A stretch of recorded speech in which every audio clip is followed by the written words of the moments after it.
All right. Welcome, everyone. Very excited to have this discussion here. Again, we got quick intros down the line, but the important thing to note about everybody on this stage is that they have either been direct recipients of censorship themselves or are building something to push back against the censorship. So to kind of give you some context of everyone's story here, the first question that I want to tee up is, each of you has some experience in this field from a different perspective, but when was the point that you realized you needed to push back and no longer comply by either building or simply speaking up, and how does it relate to what you're doing now? So we'll start with Martti here. All right. For me, it was maybe more philosophical. I was a computer science student, 20 years old, when I found Bitcoin in 2009. Decided freedom money would be the best way to advance freedom in our lives instead of politics. I guess I'm fortunate to live in Finland, where we have basically freedom of speech. We can write code pretty safely. Now I'm working on Nostr stuff, which feels relevant now with deplatforming stuff and everything. Awesome, awesome. And we'll go down to Lea as well. For me, it's been ongoing for years. For those who don't know, I built Vexel, which is an app, mobile app, open source mobile app that allows you to buy and sell Bitcoin peer-to-peer and without KYC. And for the first year of operations, we didn't have any problems with the distribution of the app, but then suddenly Apple kicked us out. And it's been almost a year since we've been like back and forth with Apple, and eventually got stuck in test flight, like many of the apps in the industry do. And well, it was earlier this year, I believe it was February, when I wake up one morning and I find an email from Apple basically telling me they are going to kick us out of the test flight even. And then, looking at my user base, we're speaking now like almost 80,000 users. So, there is so much to do, and I have to sit down and try to solve this bullshit once again. So, really, I found myself on the verge of a nervous breakdown because, it was, I couldn't believe it. It's like, once again, I'm here. And that was also one of the motivations and the final kick for us to address this with the launch of the Freedom Store. Awesome. We'll jump to Pete. Thanks for having me too, and g'day everyone. Stoked to be here. Misinformation and disinformation are dirty words, as we've come to realize. And I started sharing information about health, human optimization, long-term regenerative health over a decade ago, and that didn't sit too well with the mainstream media. I had a long history of working in the mainstream media in Australia, and up until that point of talking about dietary principles and long-term regenerative health, I sailed under the radar and was celebrated as soon as I started speaking out about how people can opt out, for the majority of people, out of the current health system or subscription-based medical system. That's when, I guess, the ridicule started, the character assassination started, the censorship to a degree, and then COVID came along, and I had trained for a long time to sort of weather that storm, and I just saw COVID as another ramp up of their misinformation and disinformation, so I spoke out about that. And as you said, or I was presented before, deplatformed. And very proud to be deplatformed with these amazing people up here and yourselves. Svetski, we were backstage and we were asking how many Twitter profiles you've been through. How many was it? I think it's 5. Good for you. So again, when was the moment that you realized, like, yeah, no, I'm not going to comply. I need to push back. I need to build. And how does that relate to what you're working on right now? I think that moment was when I was baptized and I peed on the priest. That was probably when it all started. But I've always been a bit of a contrarian in everything I do, and just obviously not conforming. I think I somewhat did that when I first started building my exchange, the Bitcoin exchange, and Amber back in Australia, and it was right during the ICO boom. I still remember vividly when we were trying to raise money, and people would be asking me, so how can I invest in your token? I was like, we don't have a token. And they were like, what do you mean you don't have a token? And I'd go to these like investment conferences, and there was companies doing like, I don't know, selling toasters, and they had a token. And we were a Bitcoin company with no token. It was like, it would fry people's brain. And I just said, no, this is what we're going to do. We're raising money, we're selling equity, and we're building an actual business that makes money. And yeah, it was like I bucked that trend. And then that plus my writing, I think, kind of brought me into the Bitcoin space to a large degree.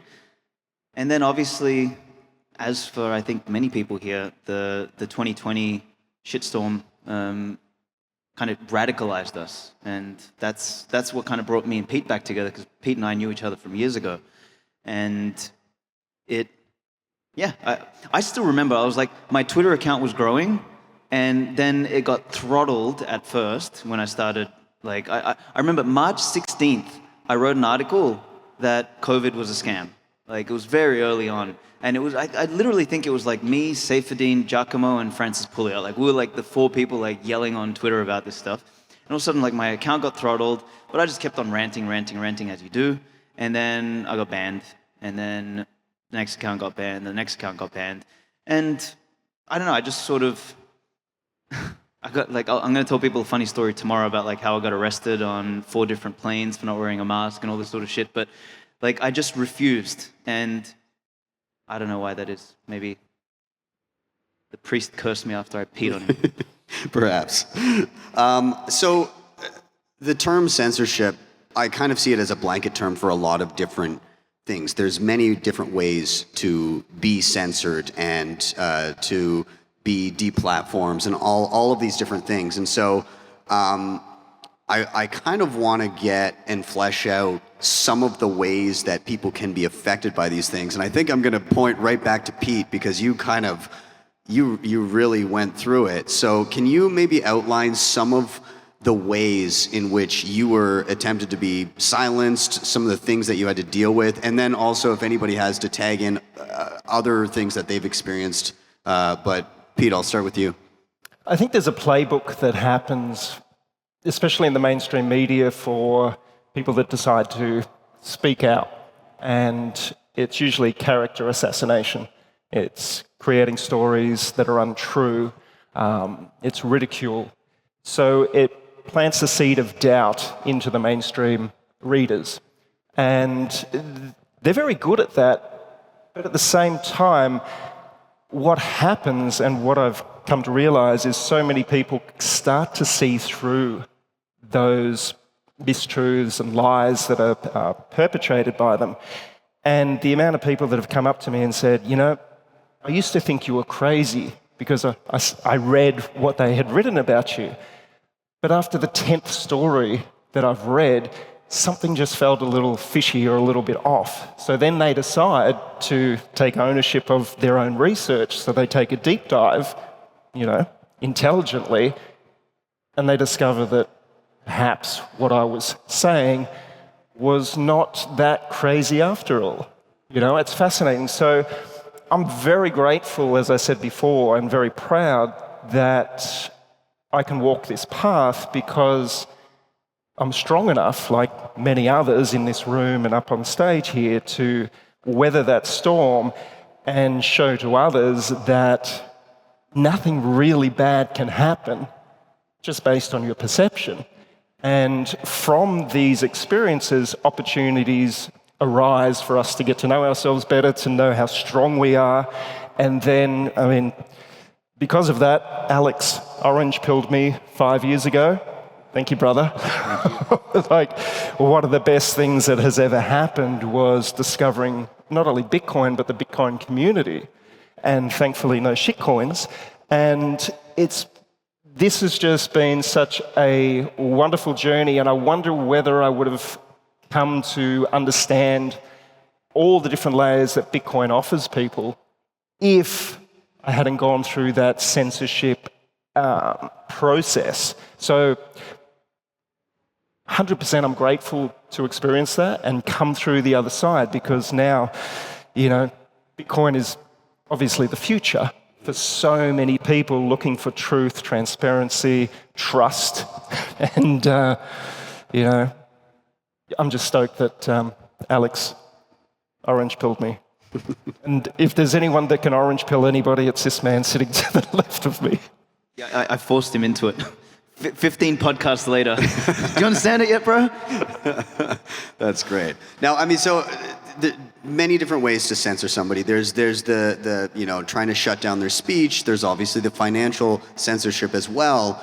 And I don't think it's any mistake that a Bitcoiner also has championed, created, and more Bitcoiners have moved towards tangential technologies that also address censorship of speech.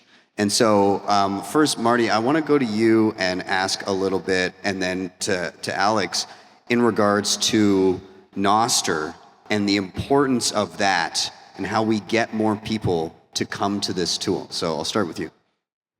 Yeah, so to me it boils down to trusted third parties are security holes, like some wise dude said. So that's why we need decentralization, and decentralizing money was the first step, and I think Nostr could basically decentralize everything else.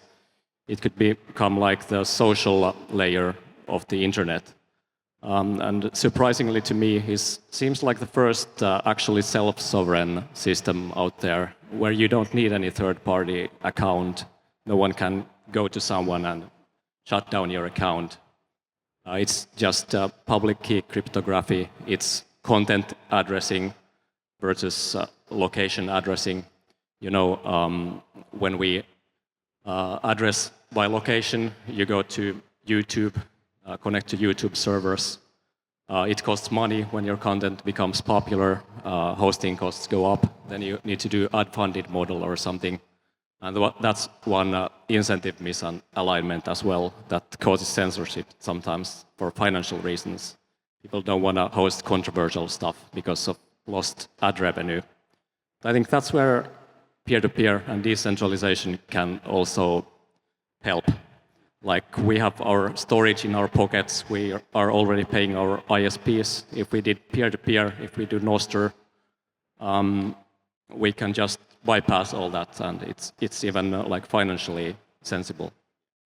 I mean, Pete, you would have likely not been as easily, well, you wouldn't have been deplatformed had you been on Nostr and that been kind of the source of where people were going to find your stuff. It just, you can't really be easily taken down. And just going beyond the idea of being able to speak, I want to go to the idea of forming communities. So Alex, I'm going to jump down to you, and then Lea, I'm going to go to you as well because you're in this realm too. But Alex, I want you to chat a little bit about the importance of forging censorship-resistant online communities that can also come together and meet space, and the ability to create these connections with people through a censorship-resistant platform. Can I give you a not so orthodox opinion on this? So I actually don't think we should lead with censorship resistance when it comes to Nostr. I think it's a ship that's sailed, in my opinion, because for most people, when they think about censorship resistance, they think of Rumble, Substack, and Twitter. They don't think of Nostr. And even for 99% of the people who do care about that, that's sort of where they go. And then for the 1% of the people who do care about censorship resistance, maybe they will look into something like Nostr, because they, most people don't have the time to kind of like dig, right? We see how many people are still in crypto, let alone Bitcoin, right? And they think that Ethereum is censorship resistant. So I think it's a very hard wall to climb. So in my opinion, I'll give you a story. So when my wife wants to feed the dog vitamins, she puts the vitamins in the bone broth, right? So I think the best way to do this is to build cool products that solve a problem, which is people are sort of, the bigger problem with social media now is not getting locked out or getting banned or censored. The bigger problem with social media is that you get sucked into these like vortexes of content hell, right? Like you're just like sitting there scrolling like a fucking zombie, and you lose your soul to the damn thing. And that's not, I don't say that as a judgment call in the sense of, okay, they're these evil corporations doing that on purpose. It's just a function of the nature of media. Media forever has been, if it bleeds, it leads, right? So if you construct an algorithm wherein the limbic system of the mind, like the human psychology, is that which will engage with, hysteria, stupidity, and all this sort of stuff, you're going to create an algorithm that reinforces that same thing. So you end up getting these like engagement vortexes, right? Which is what social media is. We've actually lost social networks. So for me, the important or the interesting thing about Nostr is reestablishing, going back from, like we went from social networks to social media, and now it's the migration back to social networks. And that's not going to be the whole world. In my opinion, 6 billion people are going to be addicted to social media, but maybe 500 million or 1 billion or whatever the hell is going to be left after all of this depopulation shit, are going to be on social networks, maybe still on social media, because social media still functions well as a discovery mechanism. But if you want to build some depth and if you want to build community, you need networks. Like, I want to know what you like because you and I have similar preferences, right? So you can construct things with this. And to me, that's the interesting thing about Nostr. And then you just build a cool application that people use, that they like, and that kind of allows them to escape the media hellhole. But then, with the package comes the ownership of their identity and the censorship resistant. You don't say it. Like, I've stopped pitching that to people. It's all fine and well in this kind of an audience because people are probably interested in that. But for the broad public, I don't say a word about Nostr or Bitcoin or anything like that anymore.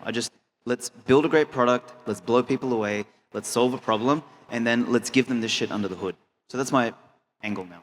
Okay, I like that. Now, I like the community angle too. Again, like give something useful to people that want to build a community. Yes. A differentiation between social networks and social media. I quite like that angle. I want to lean more into the community angle, and I'm going to go to Lea, but I'm going to tee it up by kind of, I guess, giving you my pitch as to why I need the thing that you're building right now. And so it was a couple of years ago that there was an online exchange. It was raising the alarm about kind of like some choke point 2.0 financial censorship kind of stuff. Hey, like if you're using Bitcoin in a certain way, if you're coin joining, whatever, and then you send to us or we send to you and then you coin join, and we don't shut down your account, the banks will shut down our accounts. And I was kind of miffed at the time because everybody was kind of shooting the messenger. They were pissed that they had brought it up. Oh, how can you stand for this? Well, I mean, they're a business, so like it's like keep the business or do the thing, which sucks.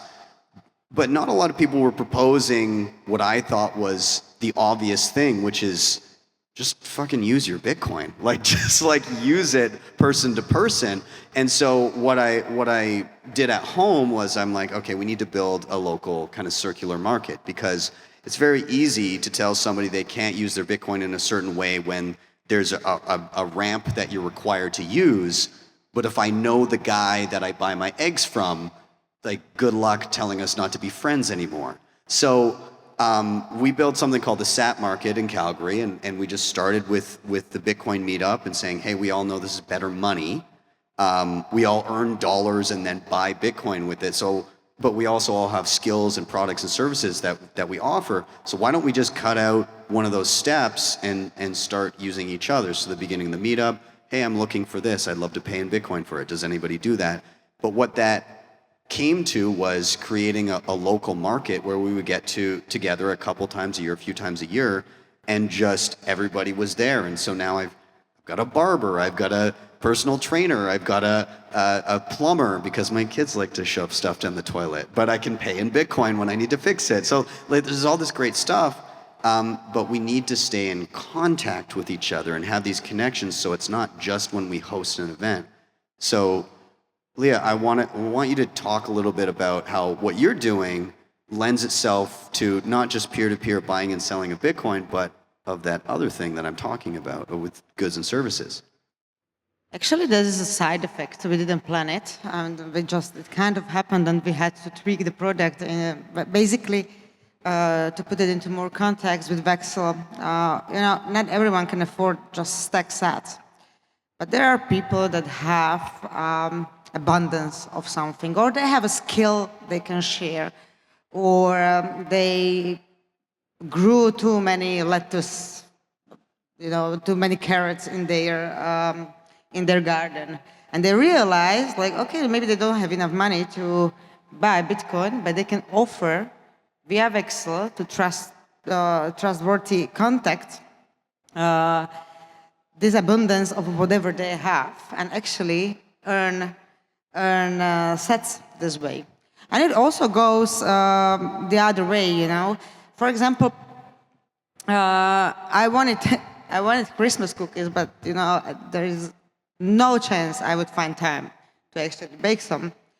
So I went to Vexel and just asked for it. It's like, is there someone who would bake these Christmas cookies for me? I got them the very next day. And at the same time, I basically just went and saw some advertisement for kombucha. Mine just died, so I bought a new one right there. And so this kind of happened. So we tweaked the marketplace that was originally intended just for peer-to-peer non-KYC Bitcoin for cash into actually small local circular economies. And again, you might roll your eyes like, why would you need anything like this? But then I'm speaking to my community leaders in countries like Nigeria, where it's not actually easy just to go and transfer money, or it's very easy to be financially censored, or other countries when it's like heavily regulated to obtain Bitcoin and to use it as an entry ticket to a parallel financial system. In my opinion, it should be. And for them, it's a no-brainer. And then, for me, it's really heartwarming to see people buying pickles for sats in Botswana. That's just, it blows my mind. To that point, I wanted to say one more thing, maybe a food for thought for developers and other people that are fighting censorship resistance, censorship. Being censorship resistant does not mean that you don't need policy. So, for example, the marketplace on Vexel, we don't know the content of the particular offers. We have no idea. Everything is end-to-end encrypted, so we don't know what is really happening on the platform. But we don't want spam there. We don't want mess there. So we had to address it, and we actually did it and used the technology to empower the community to police it itself. So you see an offer you don't like, you flag it. If 3 people flag it, we hide it, and no one sees it. And we don't have to actually deplatform anyone. We don't know who is the user. We don't know what is the content of the offer, but the community decided not to see it. So, we won't show it. So just building tools that should help censorship resistance does not mean that you don't want policies. So we need to also think about systems, how to police these platforms.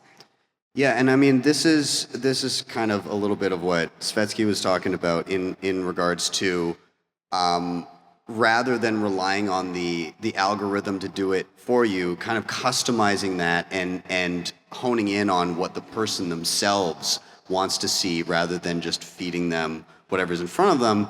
And Martti, I want to kind of get your take on this as well, because obviously on Nostr, you can just post whatever, but the individual clients are going to handle those things differently, and also the person as an individual can curate what they see and have customized feeds and all that. So how do you look at that from your perspective when you're building around Nostr?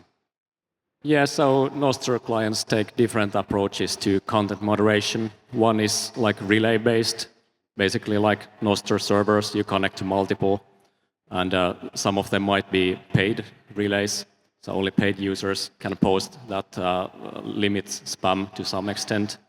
But on Iris, my client, iris.to, I'm using a web of trust, or a social graph, in other words. So all the content is filtered by your social graph. It's like decentralized moderation. You might want to see only content by your friends and the people they follow. And there's also sharing of mute lists. So if someone's followed by one person but muted by 3 people, you might automatically want to hide them. And it's worked really well. And unknown users would be hidden behind like show more thing. That's like necessary when account creation is like not limited in any way. And it works really well. Iris is serene, even when currently there's like Pride Week type spam going on Nostr. Yeah.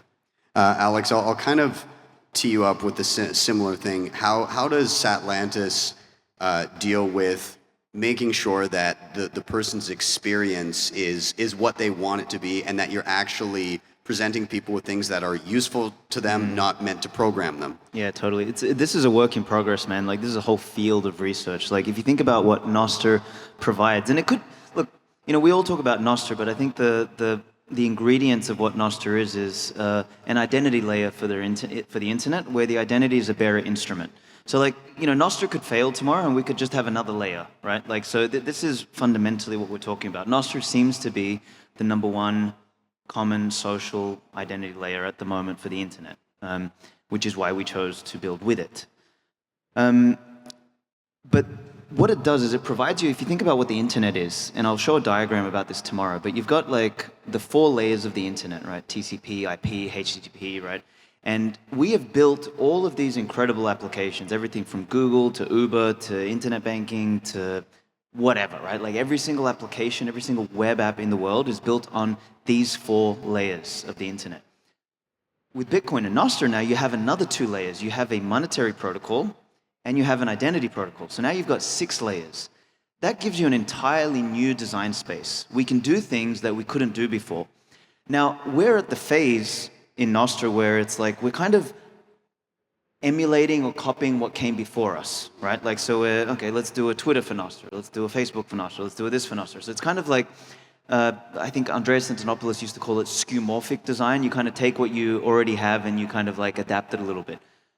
Where things will get really interesting is when we start to build applications that didn't exist before, which is kind of what we're trying to do with Satlantis, right? Like it's part like Luma or Meetup, it's like part TripAdvisor, it's part like Google Maps, and it's part Instagram. It's kind of like got the social element, and it's the first attempt to apply a social graph to travel, to food, to experiences, to events, and all this sort of shit.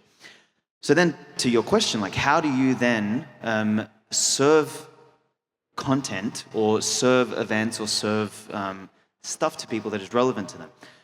We built an entire like interest graph into Satlantis as well, where people can select the things they're interested in. You know, seed oil free, carnivore.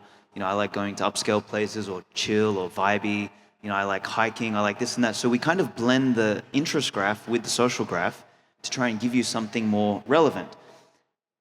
That doesn't take you all the way. Still, you still have like this is. I'll have to like be the bearer of bad news, but there is some downsides with Nostr, which is, you know, one of my biggest pet peeves with Nostr is you get on Nostr and everyone's talking about Nostr. It's so fucking annoying. Like, it's like going to a Bitcoin conference. Exactly, it's so bad. Anyway, you want to talk about other things, like people want to come on and see other stuff. So what we've actually started to do is we've started, and this is again, the beauty of Nostr is you can index all of the accounts. You can start to classify then the content they're creating. And then for us, we're a travel, nomading, location independence, and sovereignty kind of social network. So, unless someone specifically selects that they're interested in Bitcoin or Nostr, we'll filter that shit out and we'll give them more content about traveling, about health, about lifestyle, about all of that stuff. So we're experimenting with all this sort of stuff and trying to find a way to use a person's explicit interest graph meshed with their social graph to give them something new. I don't know if it's going to work. We're going to experiment and we're going to find our way into something relevant, because that's what people want at the end of the day. I want relevance and I want personalization, but I don't want to get sucked into an engagement vortex, and it's a very fine line to walk. So I want to ask, for whoever wants to grab the question, how do we as a community get the complacent masses to utilize some of this stuff? And Svetski, you touched on this a little bit, so maybe this is, I'll leave this for the other three here, but what do we need to do to get those that would choose the easiest option to see the value in some of this stuff? Or does that just not necessarily happen? Is it only the people that absolutely need it that are going to use it? So whoever wants to grab that one. I think that will absolutely happen. Nostr has the fundamentals right, just like Bitcoin, so I think that's why we'll win in the end. And I agree that censorship resistance is not the selling point for most people. For us Bitcoiners, it of course resonates. But I think we can actually build a better product. Like, we can have better feeds that are actually optimized for your well-being. We can do it all without ads. We can just do a better product. I would add to Okay. that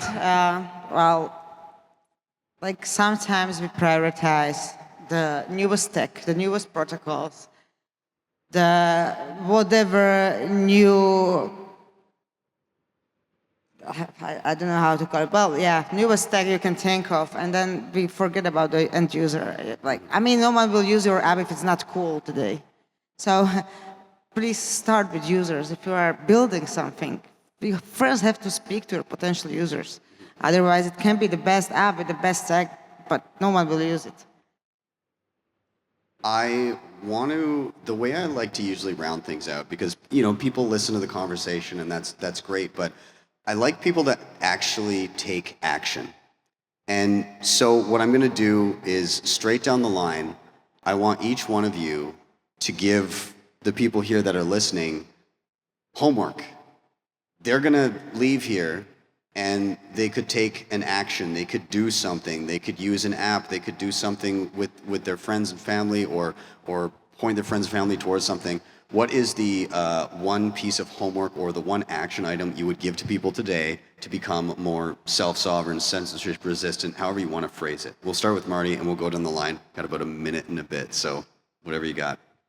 Well, go to iris.to or whatever favorite Nostr client of yours and purple pill someone and start exchanging direct messages. I think that's going to be a great way to grow Nostr. Lea? First advice is for developers. Decentralization is not an omni cure to all your problems. It's slow and it's ineffective. It does not going to help you with many things, and we should stop worshipping it. For those who haven't open sourced their app yet, now go and do it before you adopt any other tech out there, because that's very important. Censorship resistant part of your project, because it's a political and philosophical decentralization, and that's the most important. Awesome. Pete, what would you tell people to do to be more self-sovereign, censorship resistant from your experience? I never tell anybody what to do in their lives, but I offer an invitation to manifest your dreams into reality. And if you have any perceived weaknesses or insecurities in your life, I would invite you to lean into what they are to discover that they're just a belief or a perception.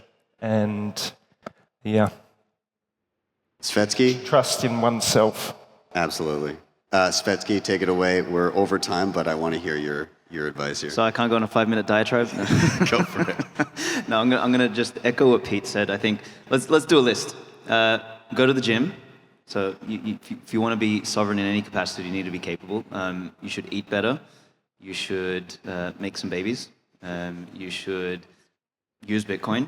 You should probably get on Nostr if you want to, or you don't even have to get on Nostr. Use different applications, build communities. So by all means, try out Atlantis. You should definitely be on Vexel.